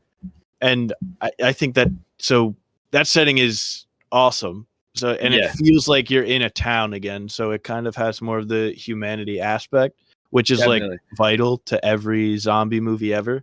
Definitely. And on And top of that, there's more of a like a sense of risk. It's like, oh, there's something here to lose if something does go wrong. Like they have a world. It's yeah, not like, oh, if these guys die, it's like they don't get to go to their shitty little shack and be scared all the time. It's like, no, they have like right.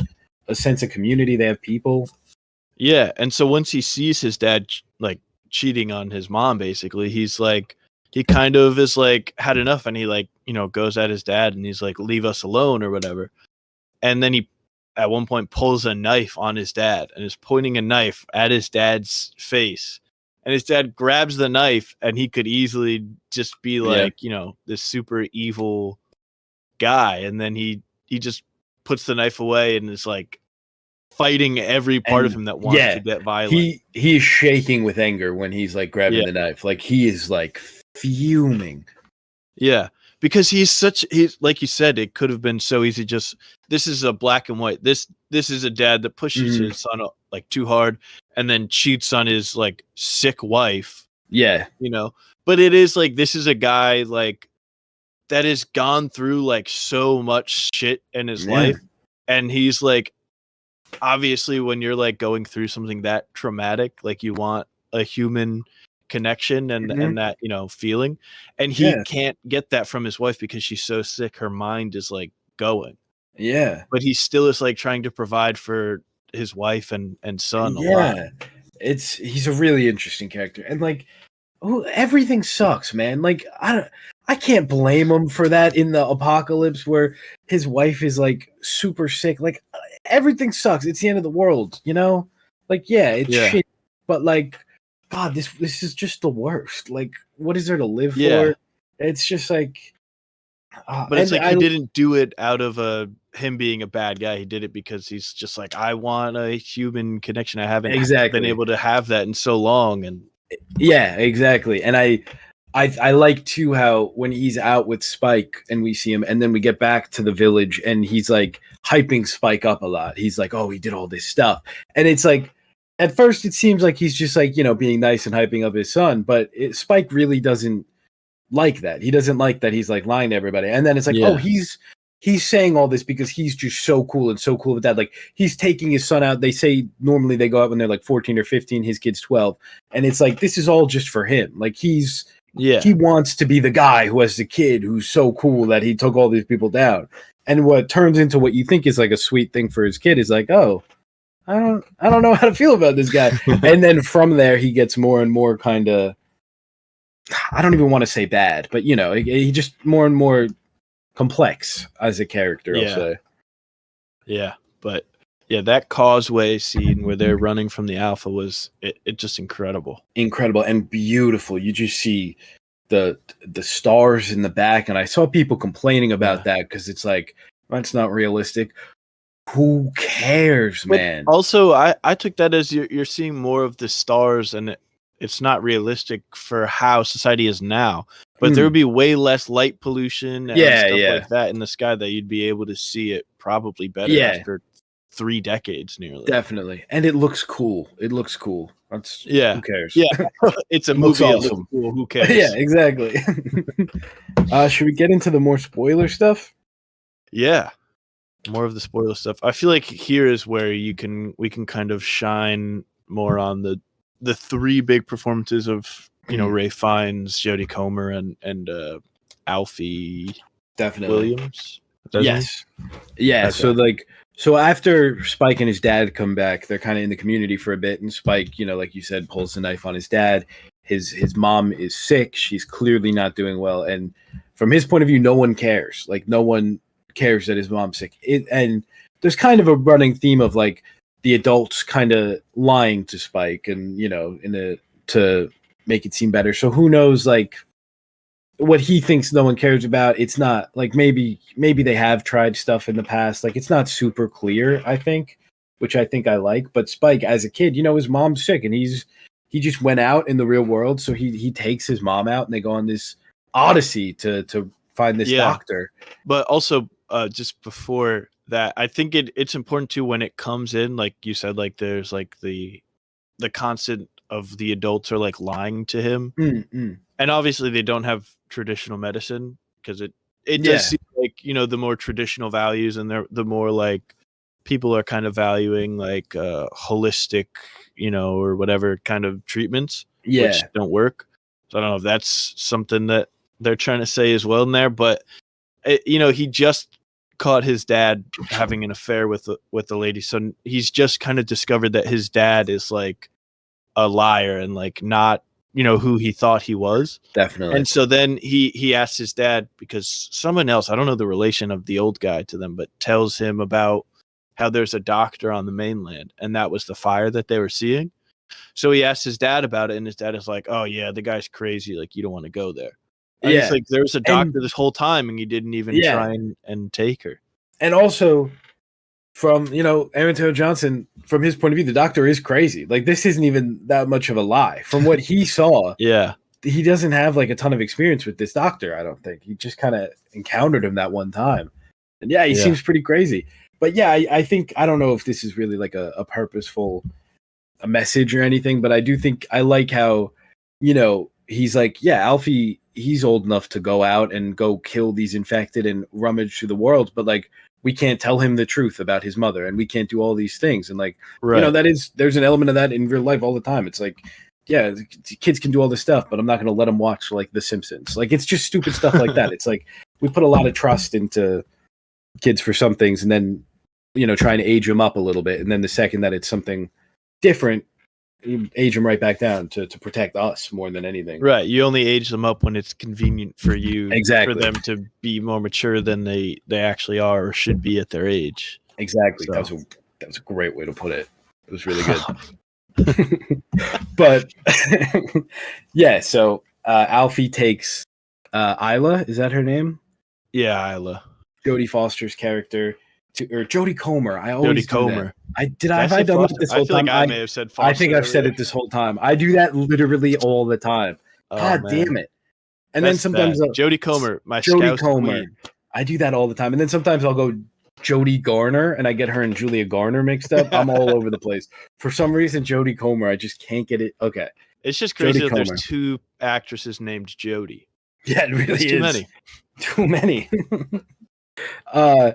So Alfie takes her on this expedition, and man, this is the thing where like the movie really just shifts in what you thought it was, and it turns from Aaron Taylor Johnson and his kid going out hunting and doing this cool stuff to this slower, almost, I don't want to say like meditative, but like a slower look at life as they're walking. They encounter this guy Eric, who encapsulates one of my favorite things about this universe, the idea that this is just happening in the UK. So they meet him, he's got an iPhone, he's showing he's like talking to Spike, and he's like, "Oh, well, a phone." And Spike's like, "What? Like a radio?" Spike, like, because he's trying to explain. He's like, "Oh, I joined the Navy just to show my friend up because my friend is a delivery driver." And so he drives like basically for Amazon, and he's like doesn't know how to explain it because he's like, they order things online. He's like, well, you don't know what online is, so he just drives a truck. It's so funny, and he shows Spike a picture of his fiance at one point, who's got like the more modern look, like lip fillers, and like stuff. The IG model face, the Love Island look, Love Island UK look, Love Island UK or Casa Amor look. Not. No. I shouldn't have said that. Anyway, and Spike's like, "What's wrong with her?" And he's like, "Oh, I know. Like that happens to my friend back at home. Like if she eats shellfish, her face gets all puffy. I get it." He's like, "What?" And then his phone dies, and but it is interesting too because there's also, like you said, how it's just in the UK.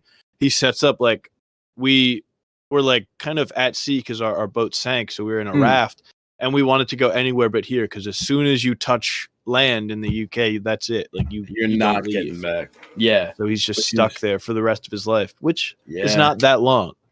Yeah, Yeah, no, definitely not. fixes that. Yeah, real quick.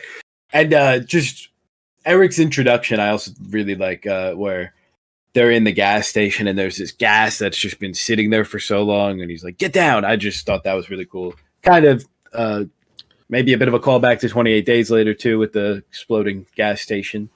Don't know how purposeful that is, but just a cool scene. The gas station hell. Yeah, exactly. The S fell off. Pretty good. And yeah, Eric's a cool character. He never seems that upset about like the fact that he's now stuck here forever.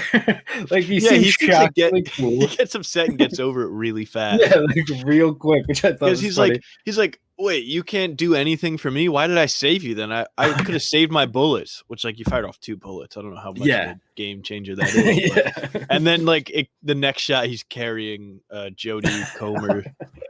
Then at one point she starts walking, and he's like, "She can walk." Yeah.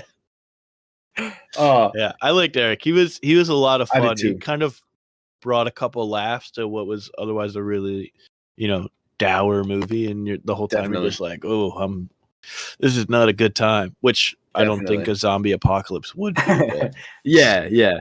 And I really like his inclusion a lot. It fleshes out this whole world a lot more. The idea of the quarantine, the fact that it's just crazy that everything's still moving on. I know I can't stop mentioning it. It's just such a fun thing to do in a movie like this. And it's back to 28 Days, the scene of the airplane flying above Killian. It's just like, shit, man. Like, this is really just us. Like, we're just stuck here in hell. And everyone else is just getting new iPhones and going out to dinner dates. And it's so crazy. And I'm really interested to see so the next movie comes out in January, not to get too far ahead. The next movie comes out in January, and then hopefully there's a third if this one does well. It seems it's doing okay. It's not. Yeah. I think that the script for the third one isn't fully done yet, though. I think Alex Garland said he has the idea for the third one, but he hasn't actually written the script yet. Gotcha. Yeah, so hopefully that does get greenlit and kind of happen. It seems it could go either way right now. Honestly, it's doing solid. It's not doing bad. It's just it's underperforming a little bit based on higher expectations. So, but I think like I'm really interested to see if the outside world plays any role. If like maybe I could totally see. I'll wait till the end for this stuff. Sorry. I'll wait till the end. I'm excited for the sequel though. The sequel 28 years later, The Bone Temple, which is kind of where we get to with the Ray Fiennes appearing up after Eric great segue demise. Well, there's also the pregnant infected as well. Oh, which that sequence was I don't know how I felt about that scene where she's giving birth on the train. I like it. It does call back to my fake issue I have with this, where it's just too easy to get infected. It's just you're getting infected if you're helping an infected person give birth.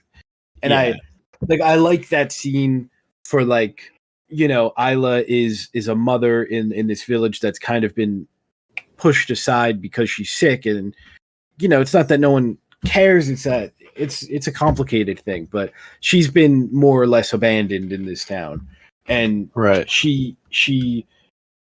and like you said, with the traditional kind of gender roles that have been established in this town, in this world, it's like she finds an infected woman, and in that moment she's just a woman to her. It's kind of overlooking the infected, and in that moment the infected woman might have kind of had a sense of clarity, a sense of self, come back and just wanted comfort in that incredibly painful moment. And I think I like that. I think I like what that is saying.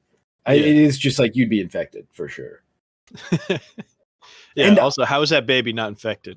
I mean, there's like a throwaway line that Ray Fiennes has where he's like, "Wow, the placenta works wonders." Yeah, so that's something I'm really curious about for the sequel, because 28 weeks later does establish the idea of being infected, but not being like of being infected, but or being a carrier, but not being infected.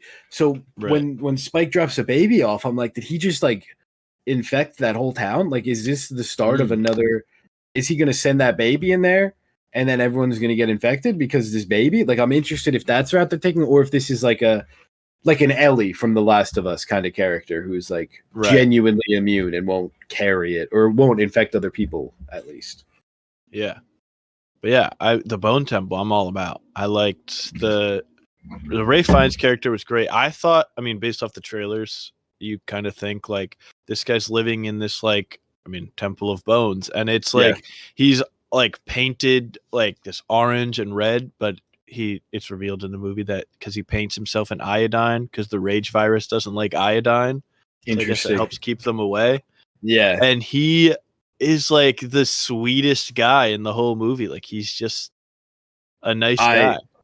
I really love his performance and this character, this doctor character. And yeah, so our first real introduction to him is Aaron Taylor Johnson's, kind of point of view of when he met him a while back. And he just sees a field of bodies and this guy burning them. So obviously we as the audience were like, what's this guy about? It doesn't seem good.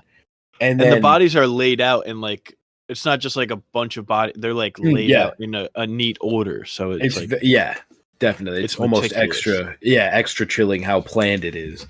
And then we meet him because the Alpha Samson is his name, right? The main Alpha guy. He named him Samson. Oh yeah. Samson's about to get Alfie and Isla, and then this doctor character pops up and shoots him with like a blow dart that just stops him. He's got this, I forget what it is. A mix of morphine and something else. Okay, yeah. So it effectively just is a sedative, and the Alpha's just standing there and he can't move. And then, oh man, this is where I think the movie loses a lot of people. This is where the movie really got me. I was just locked in. The Bone Temple, just as a set in and of itself, beautiful. It looks really cool. And oh man, you can take over. I need a second. Yeah, and also he grabs Eric's skull and spine from Samson, and which has like a nice funny moment where he's like, give me that. And he's like, as he's wrestling it from this like sedated zombie, and then he grabs it and it shows us his process of how he like cleans off the skulls from all the he heats it up in this like furnace basically to melt all the skin and hair off, and then it goes into this like pipe that's got water running through it into the river where he can like clean off and wash it. And then he hands it to Spike and he's like, hey, like, find a spot for it on the tower of skulls over there, because he burned bodies of infected and just normal uninfected dead people alike. Cool. It's all a mix. Yeah, just because he was a doctor, so he's like his whole thing is like respecting the value of a human life and all that good stuff. And I also think it's interesting he doesn't kill the Alpha Samson. I've seen some people say that they're like, oh well, because he took the Hippocratic Oath or whatever, where he's like can't like hurt people, because he's a doctor. So that's funny. I think that's fun if that's why. Yeah, but so so his like whole thing is like he burns the bodies and respects their lives, but he says like because Spike accidentally knocks over a couple of skulls, and he's like, they're not sacred in that way. Like it's not like you can't knock them over or whatever. It's just having them there to visualize the loss of life and respect the lives that they lived. Yeah, it's really beautiful, this whole sequence. And then they went there to find out what's up with Isla, and they do kind of, because Ray Fiennes, he's like, I don't have any equipment or anything, I'm just kind of this is just what I think. And he says that she has cancer that's kind of spread throughout her entire body. And is Isla, does she know? Is she kind of like, I figured it was? She's like, I kind of knew that it was this, but I couldn't tell you because I didn't want to tell you. She didn't want to tell Spike. Another example of like, she didn't want him to go out into the real world either, but they're out on this journey and she waits until, she's like, I couldn't tell you myself. Like she was like, I just couldn't bring myself to do it. So that was why she was like, well, I'll have this guy say it. Yeah, but and that's caused this whole sequence is just the fact that no one told Spike, like, your mom, she has cancer. Like there's nothing we can really do. And so Ray Fiennes diagnoses her, and then oh man, it's really sad. The date Spike. Yeah. and gives him a really great speech. Probably one of the probably the most like powerful line in the movie. That like the line that sticks with you after the most. He says, he told him about memento mori when he first got there. Remember that you must die, and then memento amori. Oh my God, man. So That good. killed me. I'm gonna tear up just talking memento mori. It's such a beautiful scene, and oh man, Yeah. Then he sedates Jodie Comer, and her body is burnt and cleansed, and which she is very cool with. It's not like yeah. She wants this. She's like, I don't want to suffer anymore. Like, let's do it. Like, she gives a look to Ray Fiennes, and he's like, all right. As he's kind of sneaking over to like sedate Spike if they're doing this. Yeah, and it's all of her will. And at first I was kind of like, all right, you didn't have to do the skull thing. You could have just buried her or something. But I get it now. Like, I get that's the. And then he's the like, point. fine, give a spot to her, like the very best, and he climbs all the way to the top to place it, and then he adjusts it after he places it so that she's looking over the sunrise.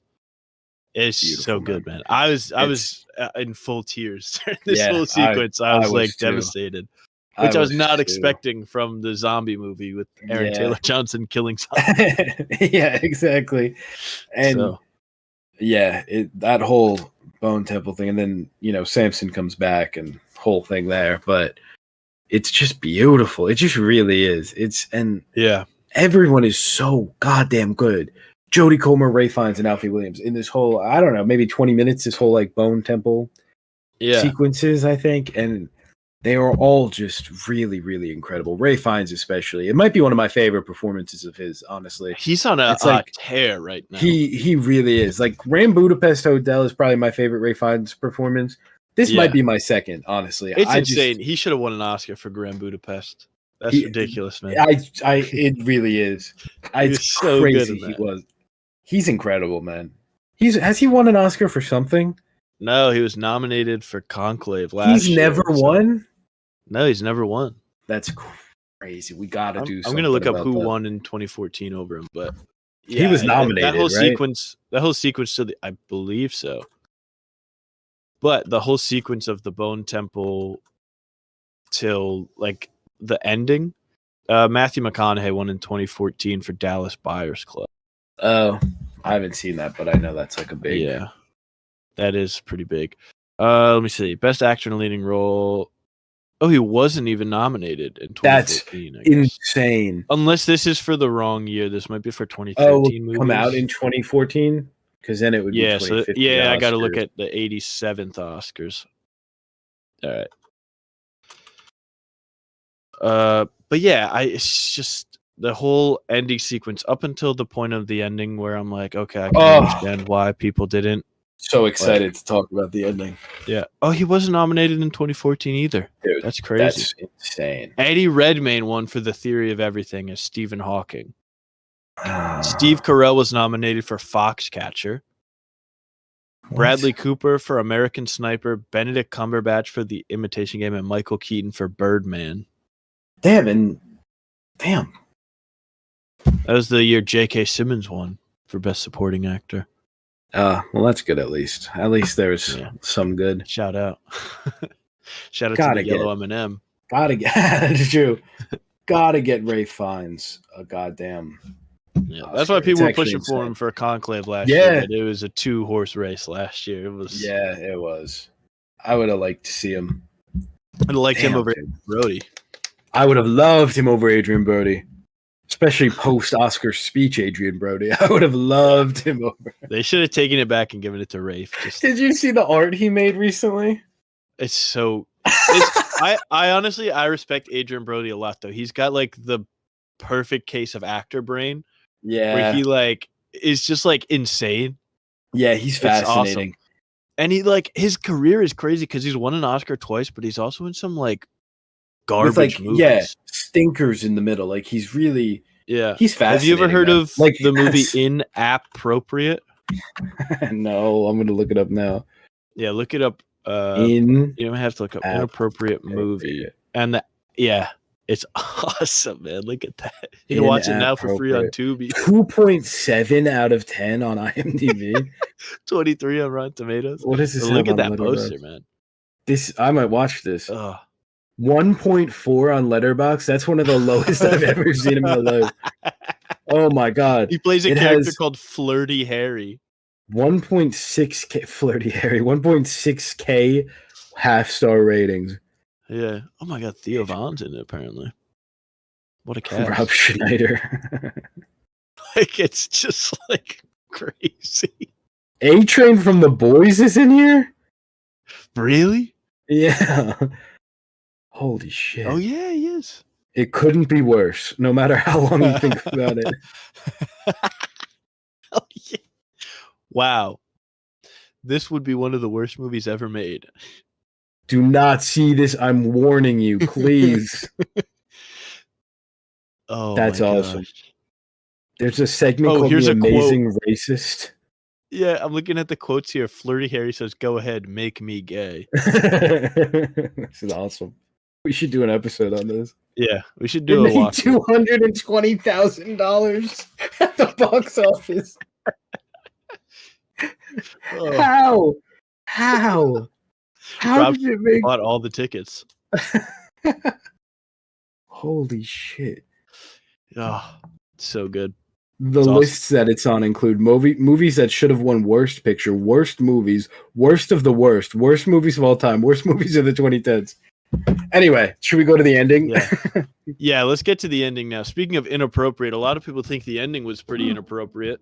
Yeah, I guess. Yeah, that works. So you missed the beginning, so you didn't. Really I did at the time. Story arc of Jimmy. I figured he was introduced at the start. The only thing I saw was him holding like a cross necklace and like praying before the credits came up. So at the time, I figured he was related just because I was like, "What the fuck is going on?" Yeah. But okay. So you want to say what the ending is? Yeah. So the ending is it's got a really awesome ending. Also, the score in this movie is incredible. And the score during this final sequence is so good. And it's like Alfie's like on his own. They're like doing the voiceover of like reading the note that he left with the baby who he named Isla after his mom. And he's like, take care of her. He's like, I'm going to stay out here for reasons. I don't really understand why. But I guess he's like, I don't want to go back there. He's like, yeah. So he's like, I'm out here living on my own, like whatever. Like, take care of her, whatever. And then Aaron Taylor Johnson's like starting to run through the water on the causeway, and he's just like, Spike. And then I'm like, damn. And if it ended there, incredible. But then it has this kind of additional scene at the end, which if you treat it like a post-credit scene, not as bad. Yeah, I think it just there to set up the sequel. I think it probably should have been a post-credit scene. Yeah, like if it ends with Aaron Taylor Johnson running out into the water and yelling for his son after reading that note. Yeah, that'd be great. I don't hate the ending, but I totally see why it doesn't work. I have Jack O'Connell come around. I've fully come around. I'm fully on board. Yeah, so Spike is running. He runs into a dead end and he shoots down a zombie, and then a bunch are coming more. And then Jack O'Connell appears with his like gang of Teletubby inspired tracksuit wearing other people with like horrible blonde wigs or haircuts or whatever. And so us as Americans, I just assume these are guys just that dress up ridiculously. I didn't know that they were necessarily they're based off Jimmy Savile. Yeah, like, not he Seville. Was a big Jimmy Savile, who's a huge he was a big like radio and like TV host in the UK for a while. And then he died, and it was revealed this guy was a notorious predator, like horrible, awful guy. Like one of the worst in history. Like hundreds and hundreds of people accused him. Like, and it was like people from like kids to like old people in like hospitals and stuff. And like his youngest victim that was reported was like 8 years old. Like like dead people too. He was accused of. Like, this is like a horrific person. Like he died a hero though in the UK. Everybody loved him on the telly. Yeah, and so he was an especially evil person. He used his connections to like even the royal family, to all of these people in Britain at the time. He used all these connections to just it's just horrific. So It's a crook Jack bloke. and I genuinely, it's such a incredibly bold thing to do in this movie, to have a bunch of characters dressed like him pull up, and this ending scene is them fighting like Power Rangers while the Teletubbies theme song plays in the background. And it's so you hear like Spike's up against the wall, and you kind of hear Jack O'Connell. I forget what exactly he says, but he says something very Irishly, and I'm like, oh, Cillian Murphy. I didn't think he was going to be in this. They're doing it. So I'm thinking like, wow, he's here. Actually, they lied. And then pans up, and it's Jack O'Connell in a tracksuit with this wig, and then he's got a group called the Jimmies. Yeah. But this was kind of referenced earlier in the movie, which is why I think if this ending scene was like a post-credit scene, it'd work better, because then the movie does kind of still set it up. Because when Spike goes out with his dad, he sees in a body that's hung upside down. That was either, just left for the infected, or just was like hung up and then, whatever. But they've carved Jimmy into his chest and stomach area. I didn't even realize at the time it was Jimmy. I thought it was Emmy. I didn't see the J. And then later on, there's like you see a house, and it says like Jimmy will come from the clouds, something like that. Yeah, like, oh, I get it.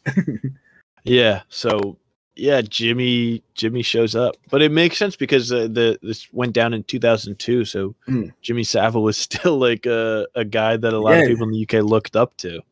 He was never quite exposed in this world, and yeah, it's such a fascinating decision. And so the Jimmies help Spike. Definitely something going on with them. They're almost definitely not good guys, just based off of what we've seen of them. Maybe I think it was either Alex Cohen or Danny Boyle said that like they're complicated characters. Like I don't think they're straight up villains. I don't think they're necessarily heroes. I love the idea of them as like, they were kids who were watching like Teletubbies when this all happened, and that's like their only. Were they just the one kid? It was just the one, right? Just the one kid. But I'm assuming that the other people also like grew up watching. But yeah, ages. Jimmy's the only one that made it out that specific group, right? But, and like I love the idea that they've like latched on to the who they were when they were like 6, because why wouldn't they? Yeah. That's the only time that the only time they were happy. That's the only time the world was normal. And now they're meeting Spike, who just decided to grow up in the span of like a week. He's like, no, I'm a man. I don't need my town. Like, I'm going to do this stuff. And I think that seeing that play out in the next one is going to be really interesting. And just, it seems like the tone of the Bone Temple is going to be completely different. Yeah. Well, it's also directed by Nia DaCosta, which is interesting to have a Jimmy Savile cult be like the main villains, because she's not British. Yeah, I gotta say, I'm not convinced they're the main villains. I don't know where we're going. Oh, okay. I think. Well, also Danny Boyle has said too that the second one, how the first one ended, setting up Jack O'Connell and them. He said that Cillian Murphy is going to be, I think, like at the end, setting up and have a major role in the third one. Yes, as long as it gets made. Also, worth pointing out, his name's Jim. Is there something there? Probably not. But it is interesting that there's all these Jimmies and Jims. Like at first, when I saw Jimmy in the trailer, I remember when the trailer first came out, they had that shot of the house, and everyone was like, "Oh, it's Cillian Murphy," because that's what you think. But I'm really fascinated to see the role he's going to play in this kind of story. Like, are the Jimmies the bad guys, and he's going to like find Spike, and maybe he teams up with Aaron Taylor Johnson, and they kind of like go try and find Spike. Like, I'm really fascinated in how this is going to play out. And it's kind of sad if he didn't leave at the end of 28 Days Later. Like, it seemed like he was going to get rescued, and that makes me sad that he seemingly didn't. But you thought that? Oh, that's interesting, because when I saw 28 Days Later, I did not think that they were getting rescued from that plane. It's like hopeful. They're like, to me, I just got that was like the only kind of like human experience that they got from just like making a message that just said hello on the people Yeah, to I the people got you. flying by. Like they were just to me they were like in that like shack or house or whatever that they were at the end. I got you. That's probably the correct reading of it. I mean, they But could have been safe too. I don't know, but no, I think that makes more sense and fits into the world damn. better. But yeah, I'm really interested to see where this goes. I'm hoping like there's a Jack O'Connell's character is like, I mean, obviously it's a cult thing, but there's very clear religious undertones in that whole thing. He's got an upside down cross. His father was a priest, all that stuff.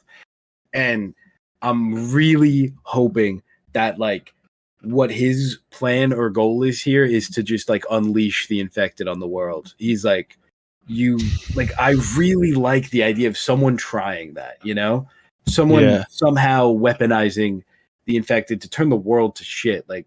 And I think you could just say it's like the rapture or salvation or some sort of religious way to do that. And I'm hoping that's his goal here, because I think that's really interesting to. Yeah. Well, that was like what his.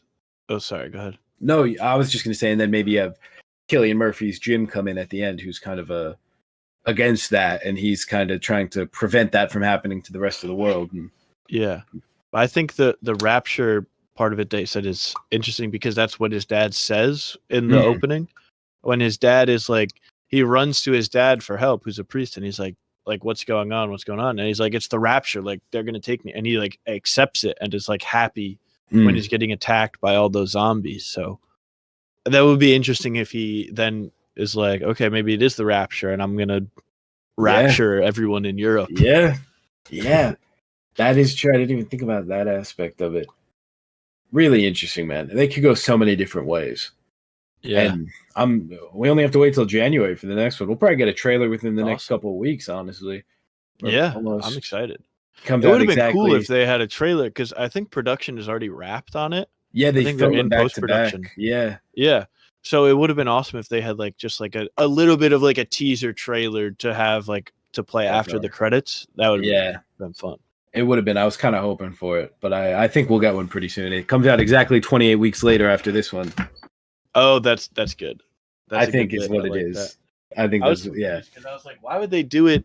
In January, it feels like you could wait even to honestly, do like once a year. But yeah, if this one does end up underperforming, I could totally see the next one getting pushed back to a better release, because January is just generally you don't want to release in January, but it's not competing against anything in January. It's just like Oscar stuff getting wide releases.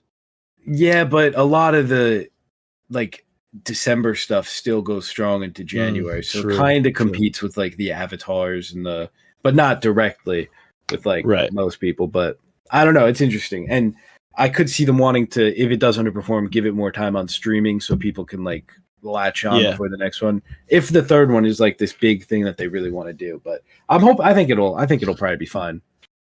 Yeah. So, but I'm excited.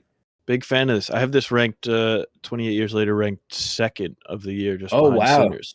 I would not have expected going into the year that 2 horror movies would be at the top of my list, but here we are. I have it. I'm going to put it right now. I think I'm going to put it third. Heck yeah. Right above Thunderbolts and right below Friendship. Yeah, mine was right above Thunderbolts as well. I'm loving a 4-star this year. I am handing out a 4-star. I'm handing out 4s like it's candy. Yeah.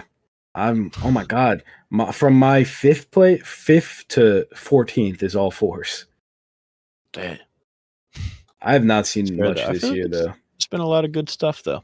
There's been a lot of solid stuff, I feel like. Yeah. Like the really great stuff is kind of few and far between. But I think there's a lot of stuff that's like solid and good, but just not like really only Sinners is like the wow of the year. I feel like, for sure, until Superman in a couple weeks, hopefully. We're so close, man. I gotta say this before we go. 2 weeks from today. 2 weeks from today. Yeah, but I've got to say this before we go. This has nothing to do with anything really, but I've got to say this. This is the opposite of a shout out to Ryan. He rated and gave a heart to Superman. He rated it 5 stars already. So just putting this here for now. That pisses me off. That is pretty. You're brutal. not doing it right. It just irritates me, and it shouldn't bother me at all. I don't know why. I kind of really get it. Irks me. I get it. Yeah, I get it. You haven't seen it. You That's can't really rate funny. it. Maybe he has seen it. No, because when it first popped up, I was like, "What? Did he somehow see it early or something?" You know what? I actually have not a shout out too. I know so many people that are seeing it tomorrow, and I'm so jealous. And yeah, I'm mad at everybody that's seeing it tomorrow. Yeah, it's kind of bullshit. It's fucked up, man. It's just not right. It's just not right. Yeah, but you are right. 2 weeks from today. 2 weeks from today. You'll be seeing it. You'll be taking a long drive, probably. No, I canceled that one. I'm just doing I just canceled it. Yeah, no, that's so funny. I woke up late and got the tickets as soon as first thing I woke up. I saw I had a text from Emmett that was like, "Oh, the Superman Prime tickets are out." So I was like, "Oh shit!" I click on it, scroll down to our local AMC, buy them, and then he was like, "Oh, I've got to go over to here. That's the other place I could get tickets." I got one an hour away. It's not my normal theater. Get the one at ours. Yeah, I asked Brandon. I was like, "Oh, what theater? Yeah, what theater you at?" It's so brutal. Yeah, I just didn't think that the zip code, because normally these things are few and far between, but this one seems to be pretty much everywhere. Yeah, this one seems every IMAX screen. I saw the Wicked Prime screening at, so I don't know why I didn't just assume. Yeah, brutal, man. But I'm over the moon. I know I've gone back and forth a lot on this podcast. I think I'm back to being more excited for Superman than Fantastic Four. It's overtaken. I'm so far on Superman. Yeah, it's overtaken quite a bit. It's all I think about. And you know what? The Superman hype is so real. It really is. I feel it, man. I feel it. Fantastic Four is actually tracking to do the best out of the 3 July releases somehow. But Superman is everywhere. People are talking about it. It's going to be a thing, man. And I'm so excited. I'm so excited, man. Oh my God. I can't wait. So we only have 1 or 2, I guess 2 episodes, because we'll be. Yeah. Although maybe we should do 2.5 that week. Yeah, we could do a Superman solo. Yeah, we might do. Maybe we should do a Superman. Because wait, no, because it comes out Friday for everyone else. I'm thinking, so not everyone will see it Tuesday. Sure. All right, we'll figure that out. Yeah, we'll figure it out. We'll get there. But yeah, I think that's probably going to do it for this week. I think so. Good episode. I was worried we wouldn't have a lot of new stuff, but honestly, we had so much 28 years, days, weeks to talk anyway that it worked out. Plenty of rambling to do. Plenty of rambling. Put the 2 of us in front of a microphone. We could go for hours, no matter what. I could genuinely yap about Love Island for a week straight. It's all That's why it's good that we did a little bit of discussion before, because if it was we got it out. So it would have been all day. Yeah, we should do that every week. Get a Love Island yap session beforehand. Make a Patreon. Put that on the Patreon. Yeah. Patreon is the pre-pod yap session. It's perfect. It's awesome. New episode tonight. Can't wait. None tomorrow. Sucks, but yeah, we'll let you guys go. Thanks so much for listening. Thanks for hanging out. We appreciate you. 20 weeks strong. Thank you guys for listening. We haven't had a single week get 0 listeners, and I think that's pretty true. Past couple of people. Thanks to everybody who's been consistently watching the past couple of weeks. It's been pretty cool. Hell yeah. On Spotify. Yeah, and wait on YouTube. for November when we've got aluminum screen live from Japan. I'm sneaking onto the flight. That's true. Put you in the suitcase.